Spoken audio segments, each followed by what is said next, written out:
Welcome to the Pooch Parenting Podcast, a podcast for parents with dogs. I'm Michelle Stern, a certified professional dog trainer, mom, and former teacher. Living with kids and dogs at the same time can feel like a circus. I know because I lived it too. Join us as we interview a variety of experts and parents to discuss topics that will make parenting with dogs easier, safer, and less chaotic. Also, you can love living with your dog again. I'll always keep it real, which might even mean that you hear the messiness of life in the background on occasion, but at least you know you're not alone. In today's episode, we talk with Loyla Louvis. She is a parenting coach. We talk a lot about how to parent our kids and dogs through big life transitions, such as having a new baby or sleep changes in our kids. I'm sure you're going to love this episode. Hi, Loyla. Thank you so much for agreeing to be a guest on the Pooch Parenting Podcast. Thanks for inviting me, Michelle. I'm looking forward to this conversation. Me too. So for those of you listening, I am really excited about having Loyla Louvis here today. She is a parenting coach, and we're going to talk about how to make your lives easier and how to navigate life as a parent, but through the lens of a parent that has a dog. So before we dive in, why don't you introduce yourself?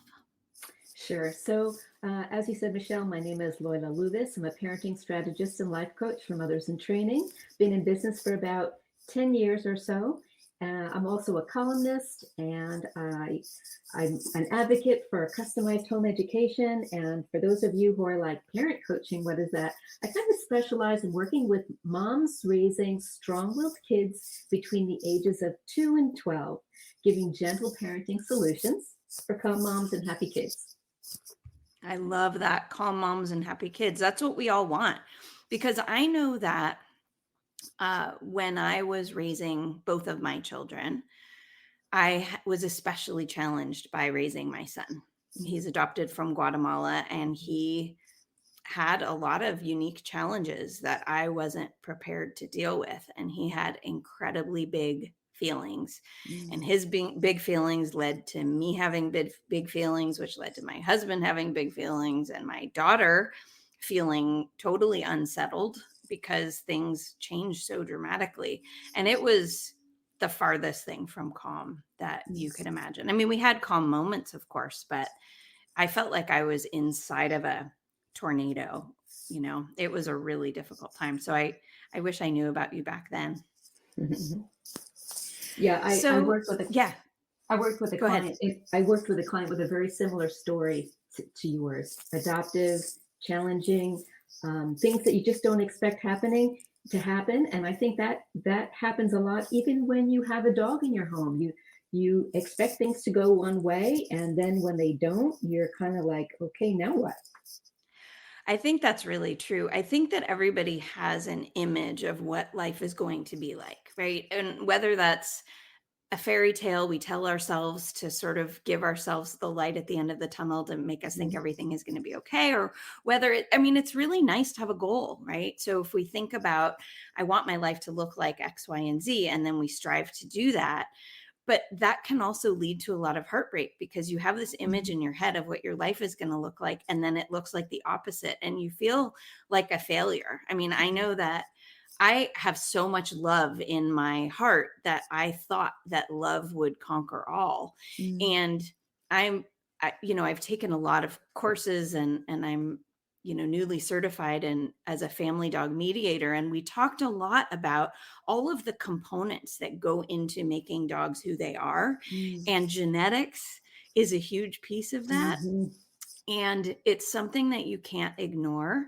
And I'm not implying at all that the fact that my son was adopted made my life more difficult, but it threw in some curveballs that I could not have anticipated because I didn't know anything about his biological parents and perhaps their tendency towards addiction or rage or any of these other challenges, right? And so I've always been the kind of person who could love anybody. Like, I could love any baby, I could love any dog. I mean, I have 4 foster puppies at the moment that are in the kitchen taking a nap finally, but I can love anybody, right? I just have that much love, and I thought, "Well, it's not gonna be any different adopting a child. I'm gonna love this child. This child is my child." Mm. And it's true, but you can get caught up in this cycle of self-doubt and wondering, wow, this is really hard. I mean, we were dealing with some really intense stuff that I don't have his permission to share, so I won't get into it all the way. But it threatened my marriage. It threatened my daughter's mental health. It Yes. threatened mine, absolutely. And I know that when you get a dog, for example, and you're always hoping that your dog and child would be best friends, and then the dog turns out to be afraid of your child, or maybe actually be predatory towards your child, or maybe your dog is barking and lunging all the time and it's embarrassing to go out in public, but you had this image that we were going to always go on family hikes and outings and adventures together, and it's just too embarrassing to do that with your dog. You can start to feel really bad and question your own judgment. Maybe I shouldn't have gotten this dog. Maybe I'd be better without this dog. um, so can you talk to me a little bit about when you're working with families that are struggling with this cycle of doubt and regret and sadness? How can you offer them a little bit of relief, or what kind of work do you ask them to do to help change their mindset even? Yeah, there's so many ways I could answer this question. It's really a big question to I unpack. know, Uh, sorry.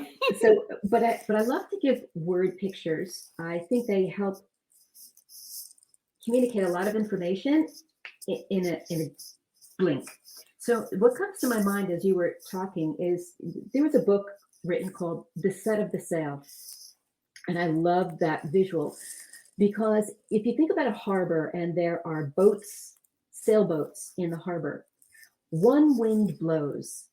One wind blows across all the boats in the harbor.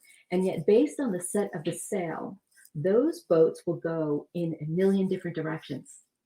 And so I think that's a beautiful visual for what happens at home. We're all in the same environment, same parents, same, maybe same value system. You could think all your ducks are in a row when you start your family. And yet, every child, every human, their sail is set very uniquely.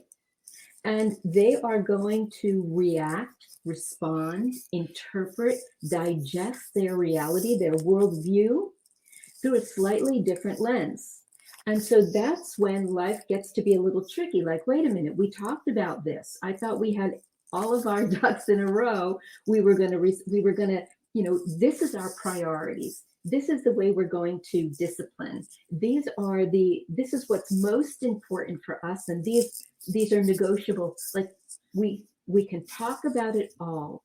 But then when you consider personalities, temperaments, energy levels, sensitivities, and so many other factors that come into play, it's complicated. So what I do when I work with a mom, I primarily work with moms, sometimes dads too, is I help them put on a scientific lens. Meaning, because we have such big hearts, and Michelle, you talked about the amount of love you have in your heart to give, and Yes. moms we're just so nurturing by nature that unfortunately or not unfortunately, but as an added layer of complexity, what happens is that nurturing nature um, begins to fluctuate when there's a crisis, when there's a friction point based on emotion. And really, whether it's an animal or whether it's a human, the brain is wired, and I'm sure you could talk about this we could talk about this for a long time, Michelle. But the brain is wired to look for predictability and routine, and Yes. and we have to create that sort of predictability, keeping in mind the uniqueness of each child. So what does that mean? It means you have to analyze your child, analyze your dog, analyze the life in your home and observe how they react to things, how they process information, and then tweak whatever whatever it is you're trying to accomplish. I think you really have to tweak it to the uniqueness of that child, the uniqueness of that child animal dynamic. Mhm. So customized. Really, that's what I'm always trying to help parents do is understand how to customize, but keeping a level of simplicity, predictability, routine, plug and play, because our stress levels are reduced when we know it's coming. My gosh. It's so validating to hear you say this from a parent coach perspective because I say the exact same thing to my families who have dogs, my dog clients, because dogs need something they can hang their hat on in Yes. terms of routine. They need predictable patterns. And so if that means that while we eat dinner, this is where you go. Hmm. If this means it's bedtime, this is where you go. Hmm. This is what our day tends to look like. And we can have some flexibility within that. Hmm. But typically, there are patterns that you can rely on. And therefore, you don't have to worry and your stress levels can decrease because you know what's coming. Yes. Even something as simple as a predictable pattern of I'll be back in a little while every time when you leave the house, right? So I have a dog that I've been struggling with. He has trouble with separation from me. A lot of parents have the same problem with their little kids as they're learning to, go to preschool or daycare or any of those other things, is that sometimes kids have trouble separating. And so by creating these predictable patterns, I'll be back soon. I'll be back soon. I'll be back soon. And then you always are, Right. then your dog or your child can come to rely on that cue as being, Yes. okay, I know what this looks like. This looks like a short separation. Yes. And then she comes back and then we can be together again. Right. Yes. So I think that stress reduction is really important by creating some of these patterns. And the other thing that you said that I love so much is that we have to work with the individual in front of us, Mm. not the individual we wish Right. was in front of us, right? Right. So, not the dog you wish you had or the child who you wish you had in terms of their behavior in that moment. Perhaps I wish you were calmer. I wish you were less angry. I wish you were more settled, right? Yeah. The same kind of thing with our dog as well. I wish you were the golden retriever of my dreams and you actually feel like the spawn of Satan at the moment and I'm really embarrassed and I am feeling really bad about this. But instead thinking, okay, you're really struggling with meeting new dogs. So maybe we can change the environment so that we don't actually have to meet as many new dogs and give you permission to Yes. not do all the things that you thought you were supposed to do. Right? Right. Do you find that that's applicable too to your work with parents? I bet. Absolutely. You said something that I really resonate with in terms of we have an expectation and a vision, and then when reality doesn't meet up with that expectation and vision, we tend to react and get triggered and behave in all kinds of ways that are more maybe out of desperation or panic or fear, right? And that's when things begin to unravel. So when a mom comes to me, when a parent comes to me with something that they've been struggling with for a while, and typically they're not going to come to me until they're ready to give up. They've tried everything and nothing is working. One of the first things we do to have a quick win, to just kind of change the vibe in the home, is to say, okay, let's look at where we are. Let's not look at where we want to be just yet. Let's look at where we are and say, what is one thing we can do to create a micro win, a small little win that takes us just from where we are to just one step, just one little step. And when you can see how easy it is to create some sort of win, small win in the direction that we want to go, whatever that looks like, that's a win. And if you can do that, You can do it again. It's kind of like taking little baby steps. And that's in reality, I think for all of us, whether you're an adult dealing with another human, or personally, or raising a child, or an animal, it's these little micro wins that help us to kind of like relax, take that deep breath and say, okay, this is not going to be this situation forever. So where you have the dog who is feeling anxiety when you leave the house, you come up with one word, right? I call this tagging. One word, or maybe two or three words, just something small that when your child, or I'm going to assume your dog, right? You can correct me, but when you say this word and there's an action step attached to it, and you repeat it over and over and over, now there's a neural connection in the brain that these words and this behavior go together, and you can begin to string action steps through this process of tagging a word with a simple behavior, repeating it often, creating a neural connection, and now you've made your one micro step moving closer to your goal. That's amazing. I love that.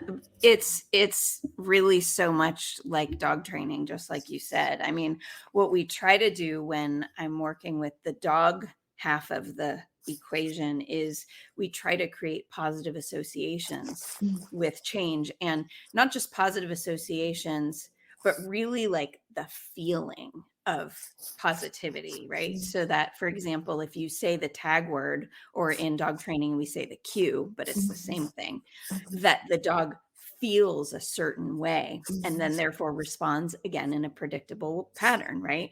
So I love that you said that. And I also really enjoy your process of creating small wins, mm, because I try to do the same thing actually. I think that a lot of parents come to me at the point when they wonder if they need to get rid of their dog mm, or even euthanize the dog mm, because things have gone too far, and it didn't even occur to them to ask for help mm, sooner, let alone to even know that a parent and child specialist even exists, right? I mean it's kind of an obscure niche that I carved out for myself, which can be problematic because parents just don't know that help is available, right? Um, but but it is really interesting when you can get a micro win or a small win where they can feel just a little piece of relief. Take a deep breath and think, okay, I have made progress. I love what you said. It doesn't have to be like this forever. I can make progress. It's almost like a boulder rolling downhill where you still have to get it over the edge, and maybe the fact that they call you or they call me to get that help is actually what gets that ball or boulder rolling, to achieve success. And success can look like different things for different people, right? In a family that has a dog, so for example, I have a new client that I'm starting to work with this week, and they have a mini golden doodle who is hyper aroused. And I know you see this in children because you work with strong-willed and very active children as well. So the same thing is true when you have a dog that literally cannot settle down in its own skin, and it is so excited that it's biting and jumping and scratching, and it's constantly like this Tasmanian devil. I'm mm, imagining the cartoon of my childhood, mm, the Tasmanian devil spinning down the road, and their dog is like that, and it's making their lives really difficult because there's no structure, and their daughter now hates the dog, and there's this really negative vibe, and yet the parents just sort of are having some trouble creating structure because the dog is so cute and they love it so mm, much. mm, And mm. so we're going to have to create lots of small wins that can impact the dog's behavior so that we can reduce some of that tension. And I'm Yes. sure that you're doing similar things with your families, that we actually can create wins around not only mindset, how we feel about the situation, but about every individual person's behavior within that family. I Is had that? Yeah. I have Okay. a client that I'm working with right now, and they came to me. I just we just met, so I'm still, the story is still unfolding. But the daughter, who is now almost 4, 4.5, she began kind of regressing in terms of pooping in her diaper, and so they had her out of her diaper, but they went away on vacation. The structure changed.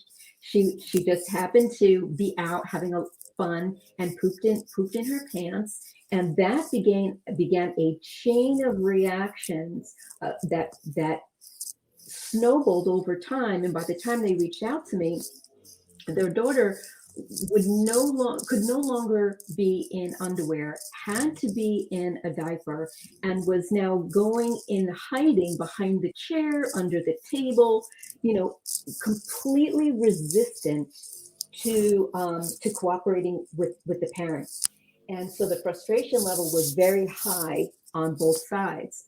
And so, to their surprise, when they contacted me, what I suggested in order to change the mindset, reduce the stress levels, start to feel that first win, was something that really surprised them, and it was counterintuitive, which is what I said is, give your daughter permission to poop in her diaper. Hmm. Remove that stress level. Where does she go when she likes to hide? Where is that place? Ask her if she would please just go to that place every time she wants to poop, but give her full permission to poop in her diaper. And it just felt so counterintuitive, but it released, I could see it physically. They almost felt like, I have permission to let this happen. I don't have to fight this. And then the daughter had that same reaction. You mean I can poop in my diaper? And now there was an act of cooperation. All this little girl had to do was go to the place she kind of wanted to go anyway, but it was the parents were saying, this is the place I'd like you to be. It was a micro action step of cooperation that now will begin to kind of like grease the skids, as they say. And once that's settled, like, there's more steps to come. There's more little successes to happen. But sometimes, in order to get out of a place of tension and friction and frustration, you almost have to do something that feels like, I would never think to do this, but it's a little win that begins the ball rolling. It's so great that you shared that story because there's such a parallel one with dogs, not about potty training per se, but about walking your dog. So everybody just assumes you have to walk your dog, right? That's like the story we tell ourselves. You get a dog, you have to walk it. That's just how it is. But for families that have dogs that bark and lunge and act horribly on the leash, you dread the walks, you don't want to do them or anything else. And it's a nightmare. And the dog doesn't actually want to do them either because Mm. that kind of behavior is coming generally out of fear. Not always, but it's often coming out of fear. And so I see the exact same reaction when I give people permission to stop walking their dog. They look at me like, I have 5 heads and they say, "What do you mean I don't have to walk my dog?" I said, "You know what? Let's reduce everybody's stress and let's find other ways that we can give your dogs outlets for both physical and mental stimulation. And your dog is going to be really grateful too." And it's almost like the entire family takes this collective sigh of relief. Yes, And they're just so grateful that things don't have to be this way. You don't have to parent in a box, right. right? Right. So, one thing I'd love for us to talk about too, I want to respect everybody's time, but you told me about a time when you were a child and you were attacked by a dog. Mhm. I also was bitten in the face by my best friend's dog. So you and I have that in common. Mine, luckily, was nowhere near to the scale as the attack that you had. But it did really break my heart because I always saw myself as this dog person. And I thought, well, if I really was a dog person, how did this dog bite me? Right. And I know Yes. now in retrospect that Mm. number one, the parents were not watching our interaction. And Mhm. so they left me as a child alone with my friend and their dog. And that was a responsibility that developmentally we were not capable of handling appropriately. Obviously, it turned out that their dog was ill and in pain, and when I touched the Mm, dog, it hurt the dog, and I didn't know that, and she turned and bit me in the face. mm, um, but it should not have been my responsibility as a mm, child to understand all of the contributing factors to this dog's behavior, and I should have had the support that I needed. But it does go back to the whole concept that a lot of parents wear rose colored glasses and just assume everything's going to be okay. So I would love for you to share, to whatever level you're comfortable, a little bit about the story of what happened to you as a child. And then we can just relate it to parenting kids and dogs in general, because I think there's a lot that we can offer in terms of parenting perspective, just to help maybe prevent something like this from happening to somebody mm. besides you and I. Yeah. So I'm looking forward to hearing your thoughts on this too, because to this day, it's still a mystery to me as to exactly what happened. I have some ideas, but I was about 8 years old and I went to my neighbor's house. I guess we were like playing in the sprinkler, and everybody was in their bathing suit. Neighborhood kids were all together in the backyard. And I guess I had let myself in through the gate, side gate, went into the backyard. We were all playing, and it was time for me to go home. Said goodbye to everybody. The dog was just kind of wandering around in the yard. I wasn't even really aware of what he was doing. But when I started to leave the group and go to the gate, he came running up to me, and the look in his eye made me nervous. So I was nervous. And so I responded to the situation by petting him, and I think possibly maybe my hand going up towards his head or whatever. He let me pet him for until I was just like, I don't know what to do next. As soon as I took my hand away and turned to leave, he jumped up and attacked me in the face. I was wearing a bathing suit, bit me all the way down to my belly. And boy, I don't remember anything else after that. Traumatized. I never got over that. I was always afraid of dogs. I managed to overcome my fear a little bit by getting a dog. Once I had my own children, I got a little dog. I wanted a cat. They wanted a dog. I said, let's compromise and we'll get a little dog, little That cat size. works. Yeah, right. But he's a miniature dachshund, German dog, stubborn, strong-willed. And I learned a lot about dog behavior, not only from parenting and getting my own certification and training. There was a lot of crossover, but also just from observing my dog and seeing how pack oriented they are, and how any transition, right? We were talking about this earlier. Transitions are difficult. And if we don't know what to do during transitions, things can get messy. God, I am so sorry that that happened to you. That, I mean, it is so incredibly terrifying. I do work with some young children, on a protocol to help them overcome their fear of dogs.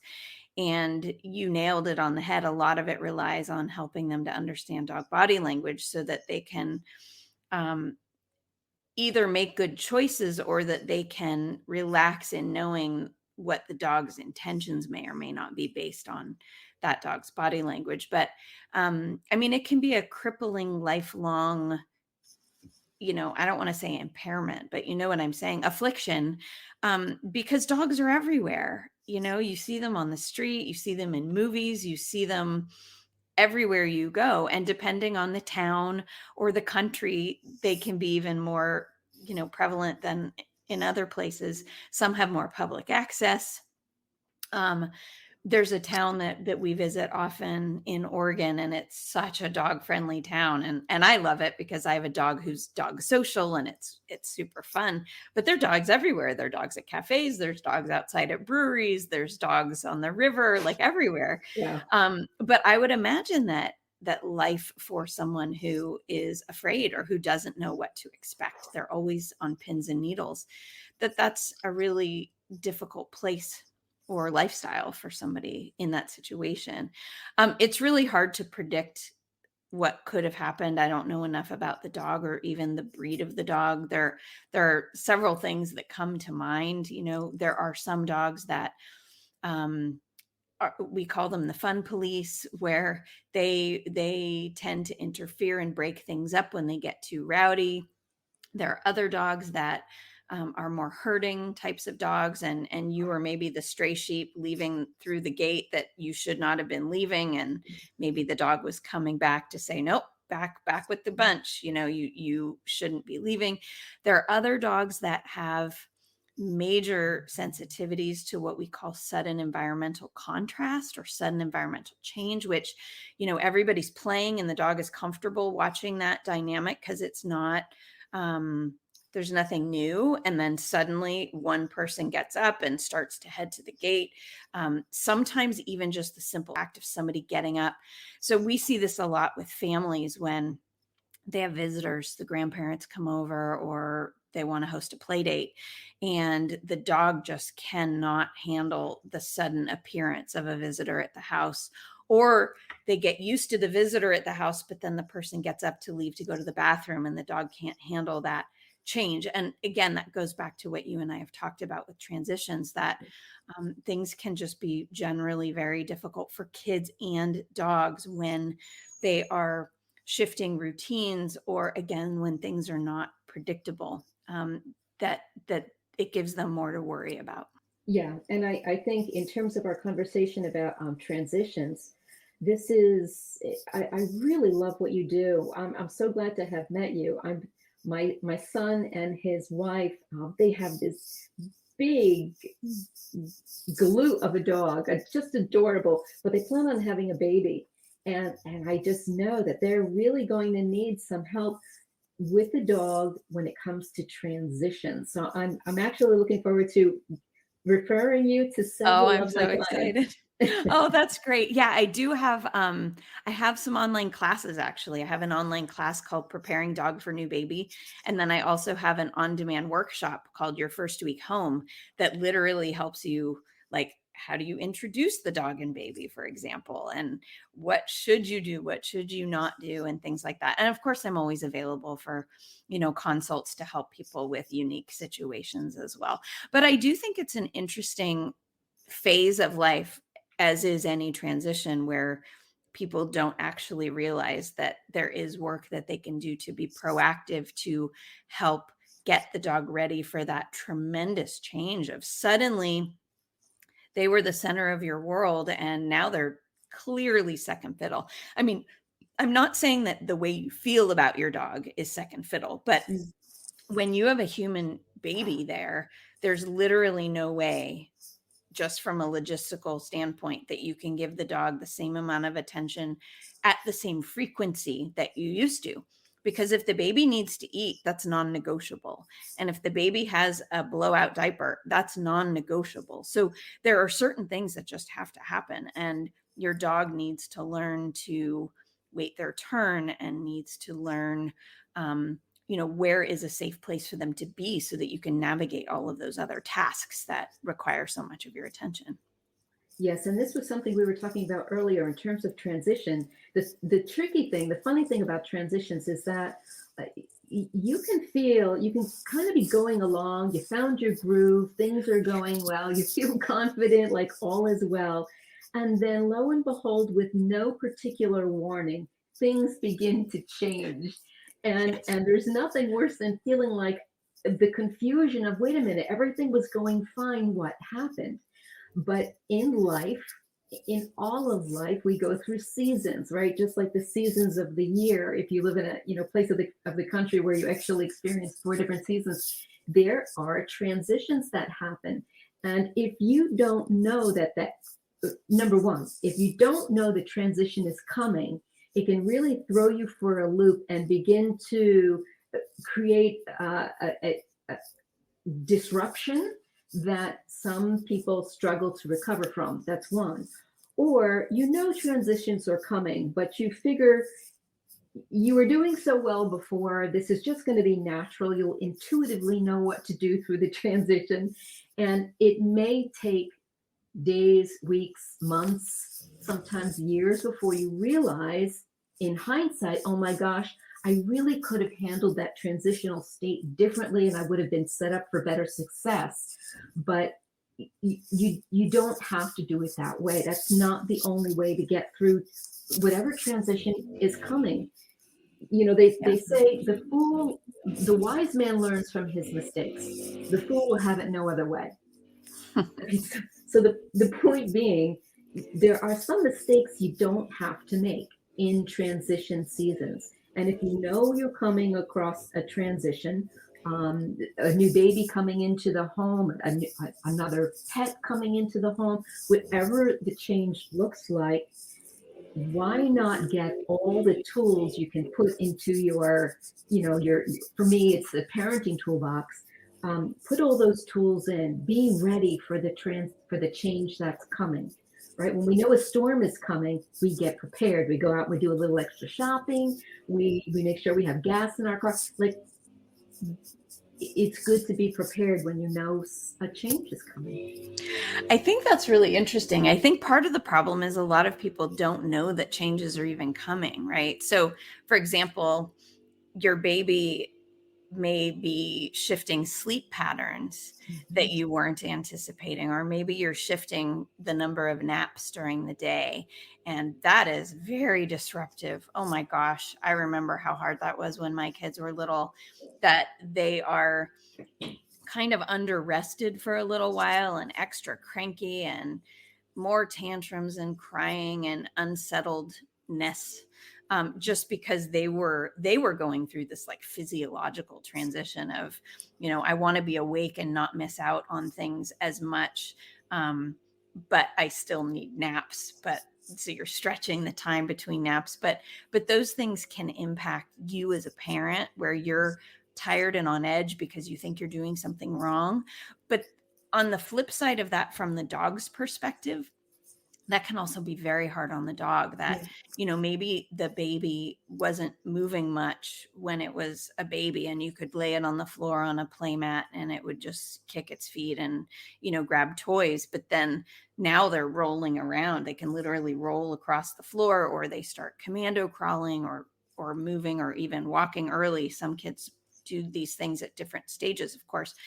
And that can be so unsettling for a dog. And we know that our baby's not going to stay a baby forever, but we don't Mhm. really anticipate how quickly that moment of transition comes, where all of a sudden our dog sees our baby as maybe a threat, and I get a lot of calls from families who are just so taken by surprise. And I don't blame them. Nobody really, your pediatrician's not talking to you about your dog, Mhm. right? They really, I know they have enough on their plate, but Mhm. that should be something they should ask. Do you have a dog? Mhm. Do you have help? Because a dog may really not appreciate a toddler rolling into their space or grabbing their toys or those kinds of things. And there's so much that you can do in advance to get the dog either ready or give the dog a safe space so that those things don't even become an issue in the first place.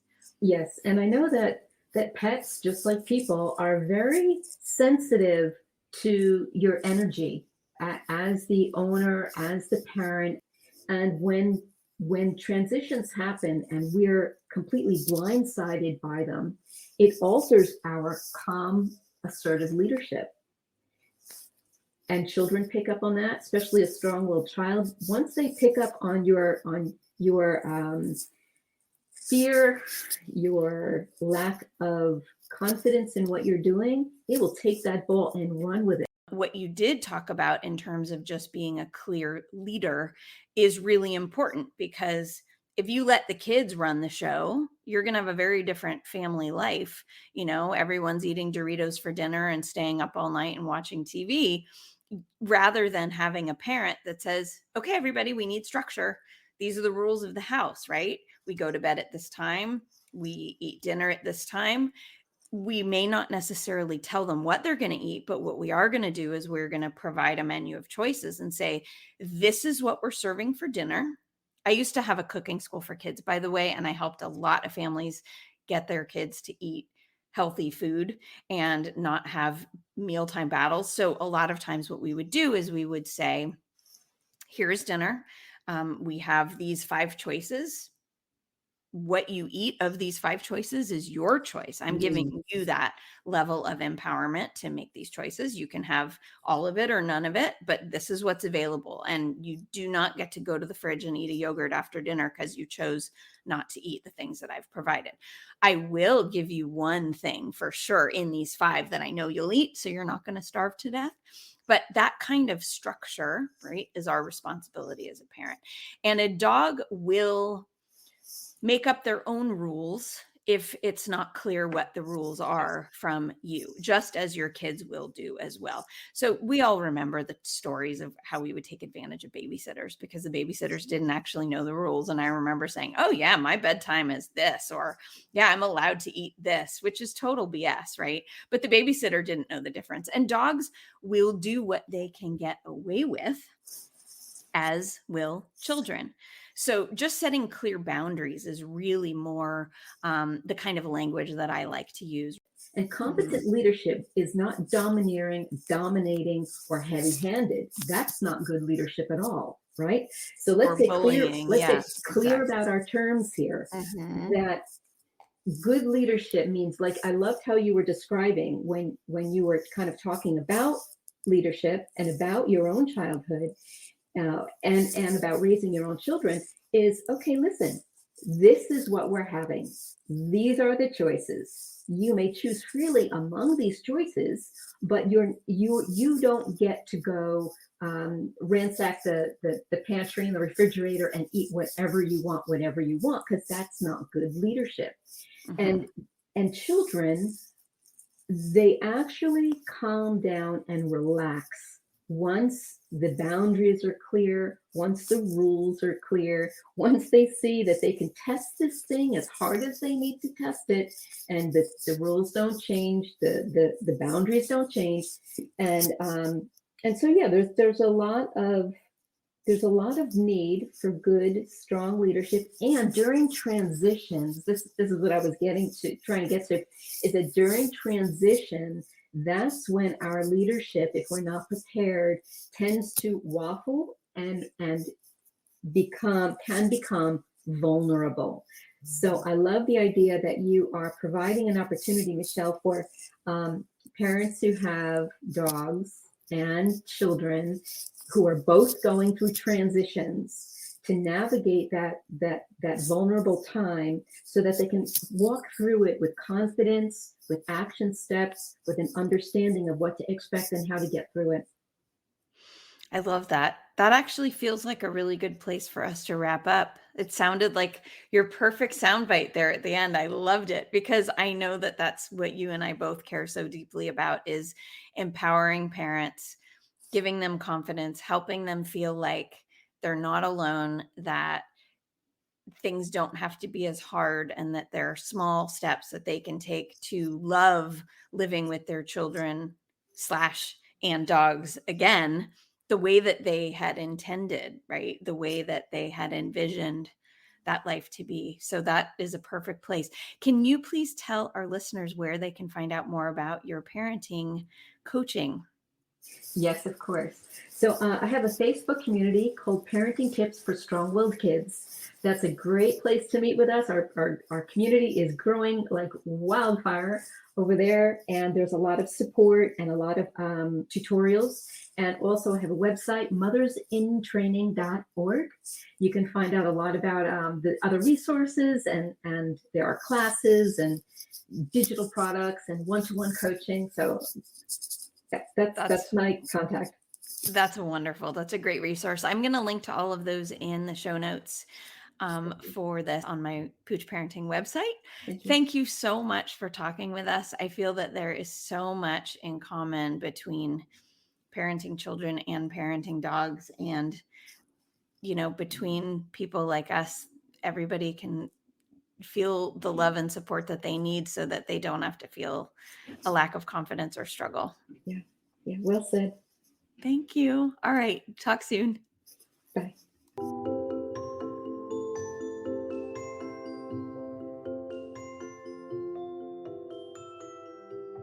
If you haven't already, please subscribe to the Pooch Parenting Podcast on the podcast app of your choice. For ongoing support, get on the waitlist for the Pooch Parenting Society, where I share training tips, activities, and coaching so families with dogs can live in harmony. By signing up at safekidsanddogs.com, you'll be the first to know when I open registration again for new members.